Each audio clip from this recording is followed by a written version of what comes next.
Good morning po sa ating lahat. Yeah. So, yung topic po na nasa sa akin is overcoming obstacles to stewardship. Pagtagumpayan ng mga balakid sa pagiging katiwala o pangangisiwa para sa kaharian ng Diyos. Yan. So, balikan natin, ano ba ulit yung stewardship? So, ang stewardship, ito ay respecting and sharing resources as an expression of gratitude to God. Ito ay nagpapaalala sa atin that we are the administrators, not the owners of our assets. And Christian stewardship can be identified sa maraming meaning, maraming characteristics sa time, talents, and treasure. But ito ay nagpapaalala sa atin to strengthen our relationship with God. Our time, talent, and treasure. And stewardship calls us to share a portion of our time, talent, and treasure na makakatulong sa pagpapalago ng kaharian ng ating Diyos. At sa pagtawag ng ating Panginoong Jesus bilang isang mga disipulo niya sa bagong yugto ng buhay, sa panibagong way ng life natin. At naniniwala po ako, lahat tayo ay tinatawag at tinawag ng ating Panginoon. And stewardship is part sa pag-worship at sa bagong buhay na pagtanggap natin sa ating Panginoon Jesus. Sabi nga, hindi lang tayo tinawag sa walang pangalan, kundi tayo ay tinawag sa maraming tao individually by name. By name, Jadine, Dayan, Paula, Ella, George Delia, by name. So, one of us, ikaw man ay clergy, ikaw naman ay relihosong tao, lay person, ikaw man ay married, single, adult, even kahit yung bata. Kahit ang bata ay may personal vocation o personal na pagkatawag ng ating Panginoon. And God intends each one of us to play a unique role sa divine plan ng ating Diyos. And very challenge is, nauunawaan ba natin yung role bilang isang stewardship, yung vocation na ito, or to respond generously to this call from God. So balikan na natin, ano ba yung role ng pagiging tagapangsiwa? Una, that God instructed humans to have dominion o change of over creation. Tayo ay inutusan ng Diyos na mga tao upang mamahala sa kanyang mga likha at baguhin kung may kailangang isaayos dito. Pangalawa, that God's command to be fruitful and multiply. Tayo ay inaasahan din ng Diyos na hindi lamang mamahala sa mga kaloob niya, kung talent man yan, kung treasure or time, higit dapat ito ay magbunga at lumago. Lumago tayo spiritual sa paglilingkod, magbunga individual at maibahagi ito sa iba upang sila din ay lumago at magbunga pa sa kaloob ng pagpapala ng Diyos. And di ako naniniwala na yung isa sa mga treasure, time, and talents ito ay wala tayo. Isa sa tatlong ito, lahat meron tayo. Ano ang ina-expect ng Diyos sa atin bilang isang tagapangsiwa? We are not waste resources, but to make wise decisions. Hindi dapat tayo nag-aaksaya ng mga mapagkukunan. Hindi tayo nag-aaksaya ng panahon, ng lakas, ng mga biyaya sa mga bagay na hindi naman nagbibigay kaluguran sa Diyos. Ngunit, ang inaasal sa atin, dapat tayo ay nananatiling gumagawa ng matatalinong desisyon kung paano natin ito mapapangalagaan. Our responsibility is much broader, mas malawak pa sa family, sa tahanan, and our responsibility extend to the household of faith, the church, and to creation itself. And we are tasked with managing the money or possessions, times or talents, and He entrusts us with for His glory, para sa Kanyang kaluwalhatian. So, tanong, ano ba yung mga balakid sa atin? Ano ba yung mga balakid na dumadating? So, ang panakit natin dito ay hindi yung ating oras. Dahil pantay-pantay yung pagtakbo ng oras. Araw at panahon natin. Hindi tayo iba-iba ng karanasan ng panahon. Kung tag-init sa panahon ngayon, ay nakakaranas din tayo ng kainitan. Di ba? Kung tag-ulan, ngayon tag-ulan, ay pare-pares tayong inuulan, nababasa. Kung tag-lamig, ay nakakaranas tayo ng kaginhawaan. Kung sa pagsikat ng araw, ay pag-gising din natin, at ganun din sa nararanasan ng iba sa atin. At sa kinagabihan, pagtulog, ganun din. Tulog din tayo, di ba? Kung isipin natin ng oras, no, kung bakit ito ang balakid, kung para bang napakabilis, no, sa pagtakbo, no, nagkakamali po tayo. Ganun din, yung kayamanan at talento na meron sa atin. Lahat tayo ay pinagkalooban ng Diyos ng mga biyaya at tayo po ay mapalad. Mabuti ang Diyos upang ito ay ipagkaloob sa atin at ipagkatiwala. So sa pagsisikap na palaguin ang kayamanan, mapalad tayo dahil sa kaalaman at kalakasan na ibinibigay sa atin. At ito'y hindi balakid sa atin upang maging tagapangasiwa ng Diyos.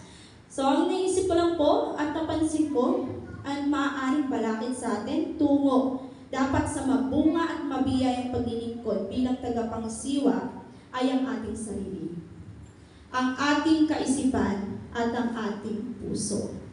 At tanong sa atin, paano ba naapektuhan ng ating sarili yung pagtingin ng ating buhay at ministeryo?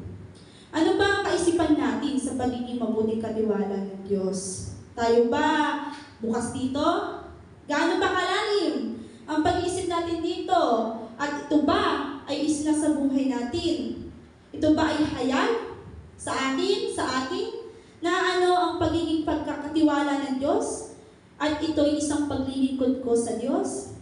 Paano po tumatakbo sa kaisipan natin ang salitang pagiging katiwala ng Diyos? So alam ba natin na kung ano ang pinapahalagahan po natin? Ito ang nagpapasya kung nasaan ang ating puso.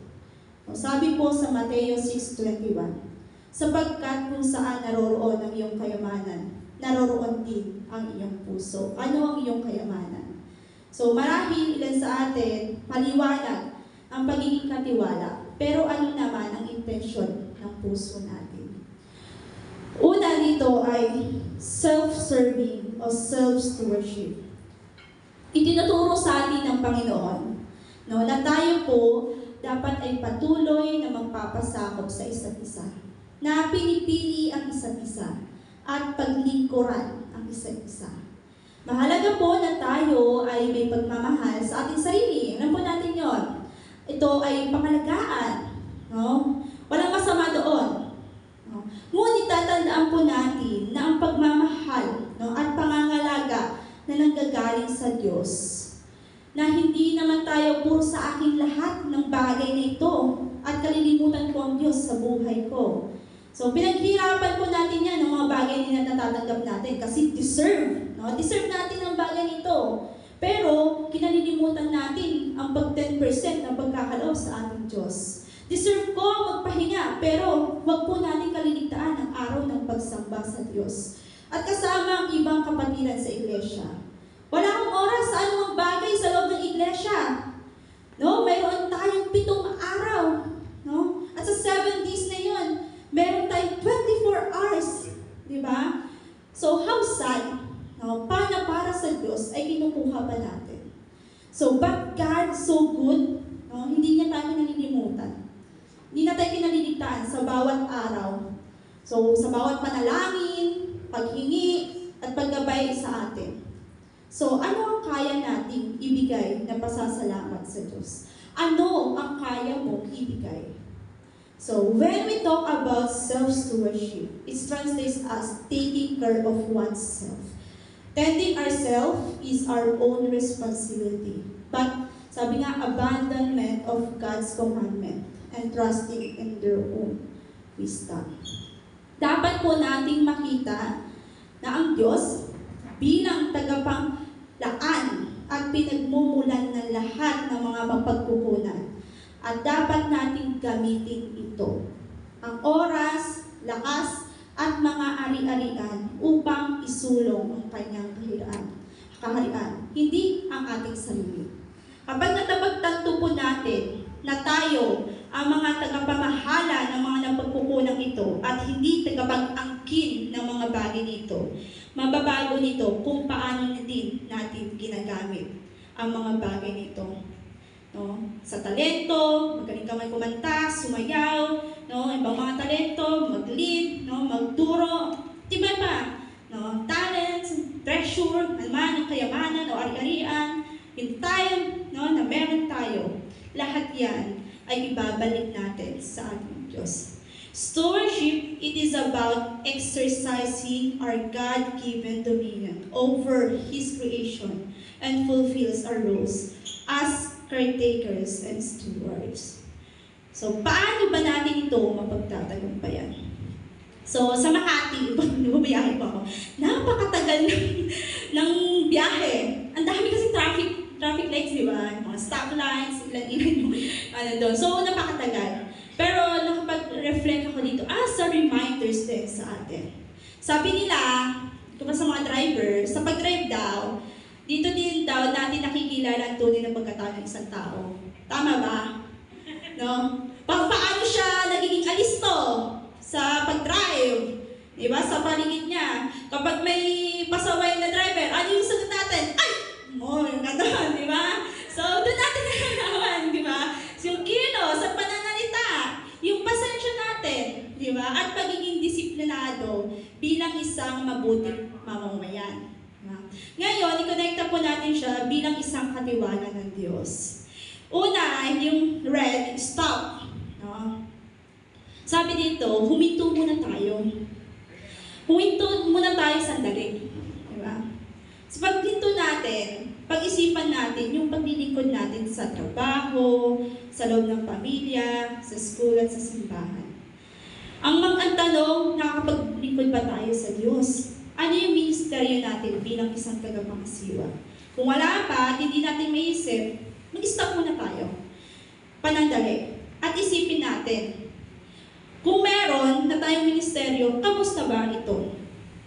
Kamusta ito? So, pag-isipan natin yung ating ministry bilang isang tagapangasiwa. Kung wala pa, sabi dito, change your mind. Kung feeling natin, kung parang may mali, sa paglilingkod, change your lifestyle.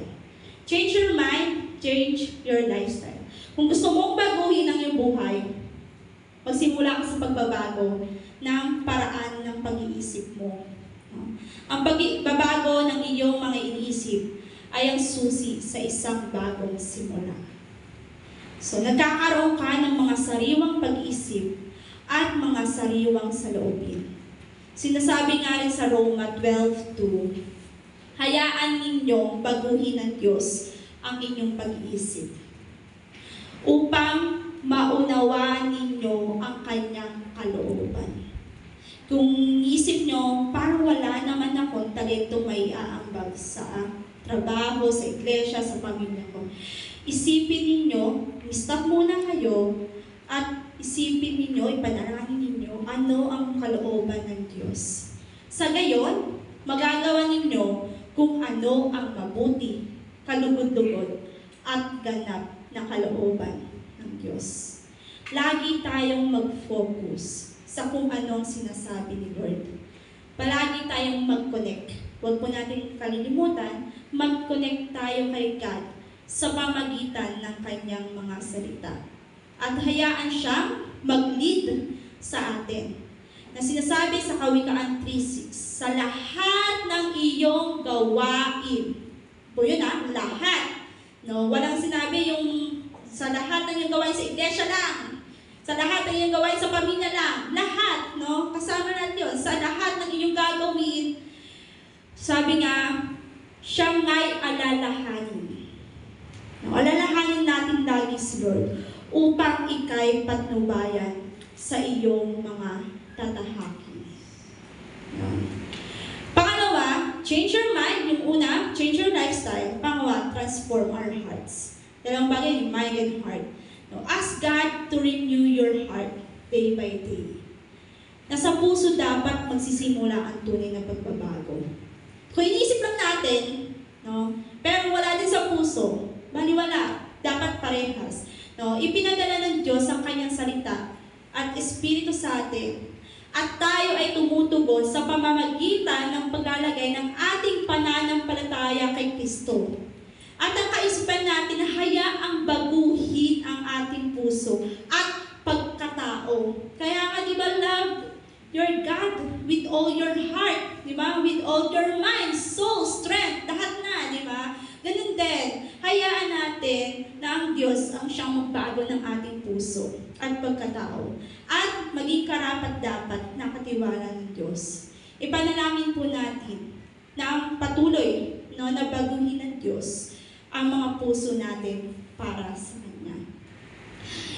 Pangalawa po is wait. No? Stop, wait. Sa Jeremias 17, 7-8, po ay nagpapaalala sa atin na magtiwala din tayo sa ating Diyos kung ano yung kaya niyang gawin sa iyo at pagbabago ng buhay. Sabi nga, huwag natin madaliin. Tayo pinagkakaloob ng Diyos na maghintay.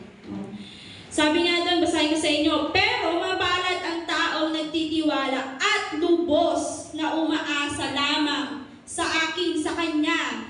Matutulad siya sa punong kahoy na kapag itinanim sa tabi ng ilog na ang mga ugat ay umaabot sa tubig, ang punong kahoy nito'y hindi mangangalim. Dumating man ang tag-init o mahabang tag-araw, palaging sariwa ang mga dahon nito at walang tigil ang pamumunga. Sa paghihintay ay dapat tayong magtiwala sa Diyos at patuloy na umasa sa Kanya. Dahil sa patuloy na pagtitiwala at paglaan ng pag-asa sa Kanya, siyang magkakaloob ng patuloy na pagpapala at biyaya. Sabi nga daw, katulad ng punong kahoy sa tabi ng ilog. Dumating man ang paghihirap o problema mo sa paglilingkod, hindi tayo mawawalan. Dahil lang siyang magbibigay ng lakas at biyaya upang kayanin natin ang lahat.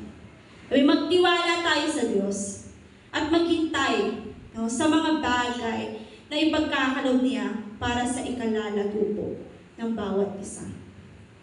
And last po, ito na, yung go. Yeah. Magsimula muli tayo sa paglilingkod o ipagpatuloy po natin ang paglilingkod bilang isang tapat at mabuting katiwala ng Diyos. Sa pangasiwa, sa talento, oras at yaman, lagi po natin isaisip ang kanyang turo sa Kawikaan 3:5. Sabi doon, magtiwala ka na buong puso sa Panginoon at huwag kang manalig sa iyong sariling karunungan. So, alalahanin mo, Panginoon, sa lahat ng iyong ginagawa at itinuturo niya sa iyo ang tamang landas. Huwag tayong umasa lamang sa kung anong meron sa atin. Tandaan po natin, hindi tayo pabata. Hindi po tayo pabata lahat. Tayo ay darating sa pagtanda. Kaya, ngayon pa lamang, may oras tayo, may talento tayo, may ari-arian tayo, gamitin natin para sa paggabay ng ating Diyos, nandun siya, at para sa kaluwalhatian din ng ating Diyos. Kung hindi natin kaya isama ang Diyos o ang kanyang mga salita sa buhay natin, totoong kapahamakan ang siyang darating sa atin.